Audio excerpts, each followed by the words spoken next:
Planted our first garden bed. What are these plants, Marissa? Give us a tour, if you can remember. These are viburnums.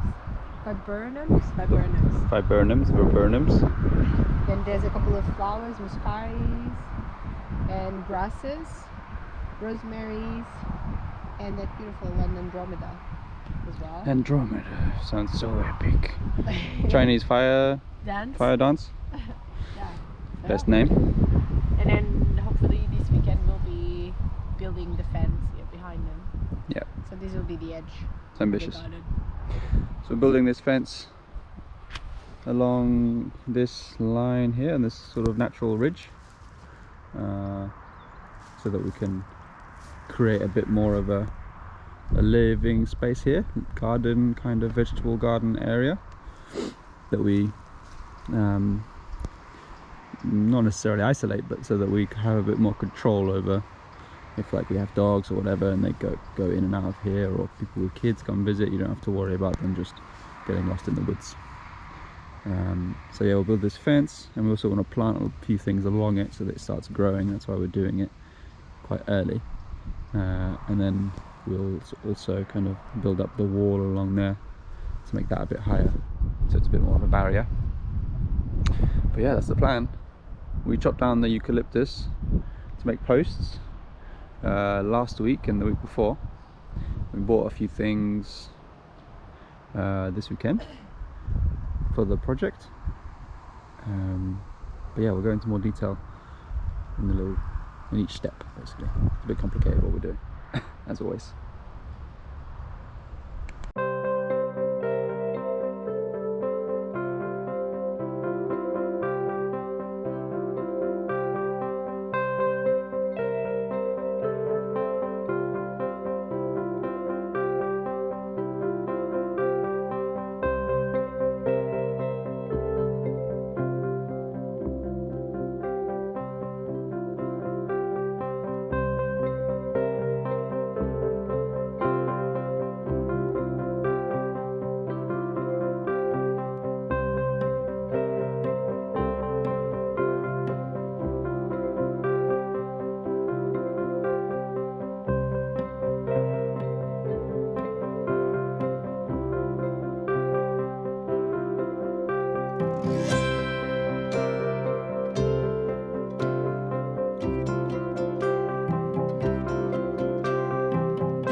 It's a very nice morning. We are progressing our various projects. So over here we've got the posts that have been drying for a week now. We put them in the adega, so they're pretty much good. If you touch them, they're still a little bit kind of oily-ish, but they're not like wet like they used to be, which is pretty good. Roughly like 130 to 140 centimeters, and then the fence is like 100 to 110, so ish, and this is the ground. Okay, so now I guess we've got to kind of test it just to make sure that that is stable enough at that depth. Otherwise, we might need to make it deeper. Should be. But it should be fine. Yeah. 30 centimeters quite a lot. Yeah. All right, let's begin. So we got this like really skinny shovel that we're going to use to dig the holes. Pretty old school. There's no like pole digger. We didn't get a pole digger. Also got ourselves a nice level, so we can't see in the darkness. Make sure it's nice and straight. The poles are nice and straight. And yeah, the other thing is we're gonna dig a hole and then put a rock underneath the post, like a nice flat rock, so that the post itself doesn't touch the ground, and then surround that the post itself with gravel and like a bunch of broken tiles, etc. Also just to try and stop moisture and soil, etc., touching the pole directly, so hopefully make them last a bit longer. But yeah, it's a test, so we'll see how long these last. We'll catch up in 3 to 5 years.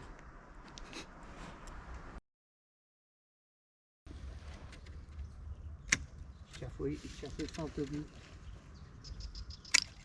Já foi falta de. Foi falta de sulfato. Ah, ok. Por isso é que ela secou.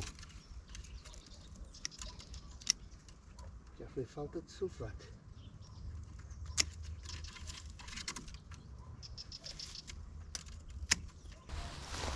Isto era melhor elas terem mais algum suporte para crescerem, para se agarrarem, acha?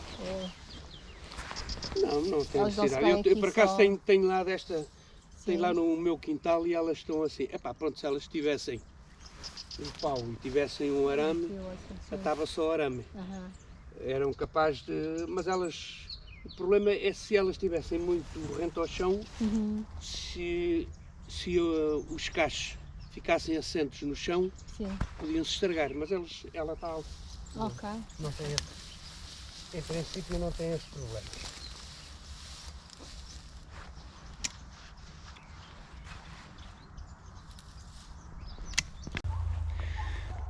So, we just had the neighbour round, helping us trim the vines, which was cool. He was just driving past, and he said that he'd help us out because he saw that our vines were in a terrible state. It showed us, and it was really interesting. From what I understood, Marissa can maybe correct me. He didn't explain too much. He was a doer. He's not a talker. But basically, what he did is these were the vines, and they were all like super grown, as you may have seen before. And he just cut off, really aggressively cut it. What I understood is he's kind of looking for like moisture and green in these branches, cutting all the way down to where there was moisture and cutting off all the dry branches basically. But yeah, it means that it's like super aggressive in terms of how short it is now. But and I guess that's why they grapevines all turn this sort of really gnarly type look, because they aggressively prune them every year, and then this bottom part just gets sort of older and older and thicker and thicker. Like here you can see the moisture that's coming in, coming out of the branch that we just cut. So yeah, very cool. He cut all these branches of all these vines here, and the one over there. He gave us a talking to about the lemon tree and said that we need to trim that better, which is cool. It's good to have advice. Did he say that we have to do the plums as well? Say we have to do the plums as well better. Yeah. Yeah. Well, we did that one. Well, we need to do it to all of these ones. Right. Because it's too dense. Yeah. He needs more space to thrive. Cool. Okay, well. He was. It's so cute because people who own like fruit trees, at least this neighbor and the other neighbor, they were both like, the tree really doesn't like these things, or they really like if you do these things. It's really So cute. talk about It's like the tree as a person. yeah, or like a baby, I guess. Yeah, as a person. These are probably quite old. Yeah. Not so babies anymore. Nice. And this one, I guess, is growing inside, so we kind of want to get rid of this one.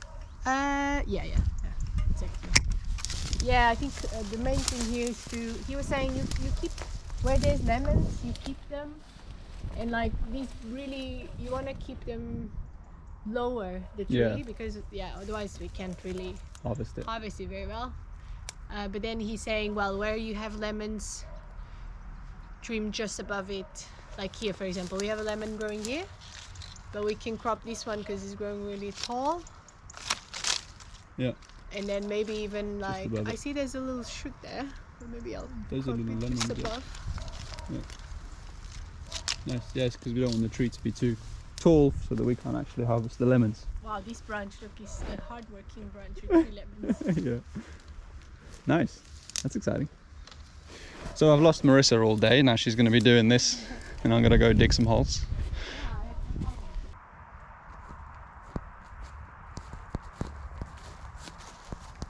So, first post is going here, and we are Well, the first place is over there by the wall, but this one is the first one that's freestanding without the wall to support it. So it'll be a good test to see how high we're making it. Just get digging, eh?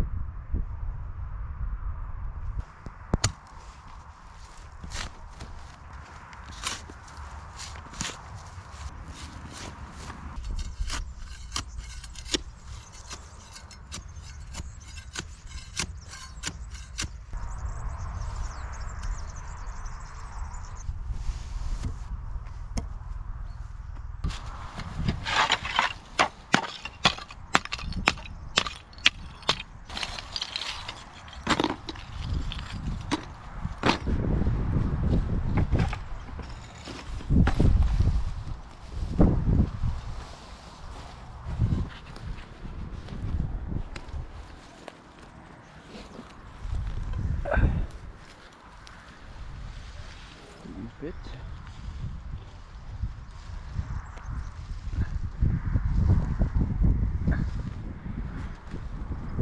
This guy goes in.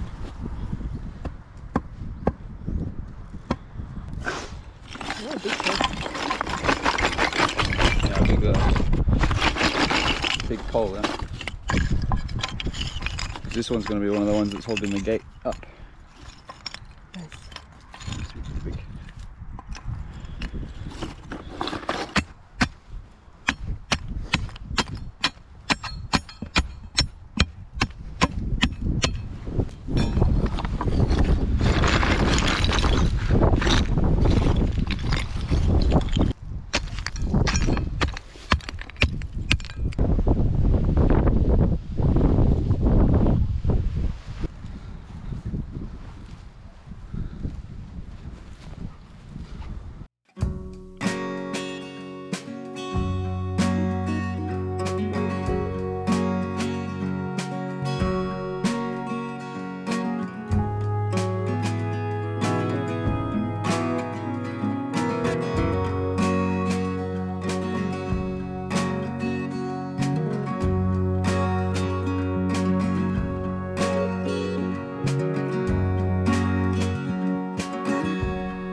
Now it's time to put the fence on.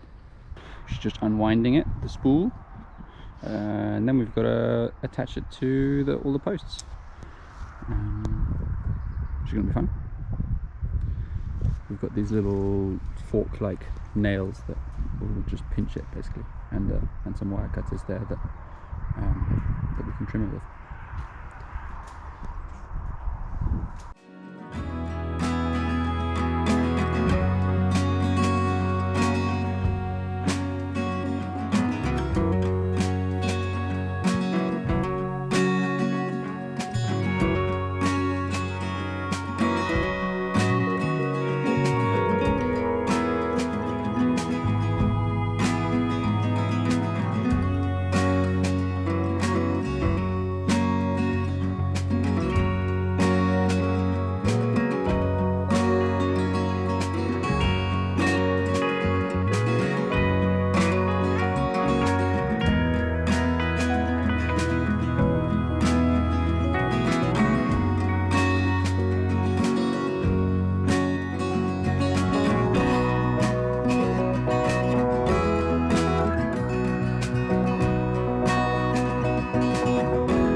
we're done. So there's space here for a gate, and then the fence runs all the way along there. It's a little bit wonky in places, but looks pretty good.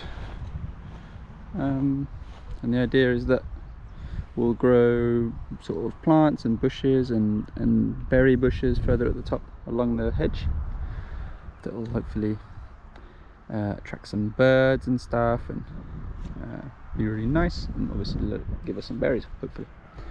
The neighbour was telling us how we're never going to be able to grow a cherry tree, but we'll see. We'll try and prove him wrong.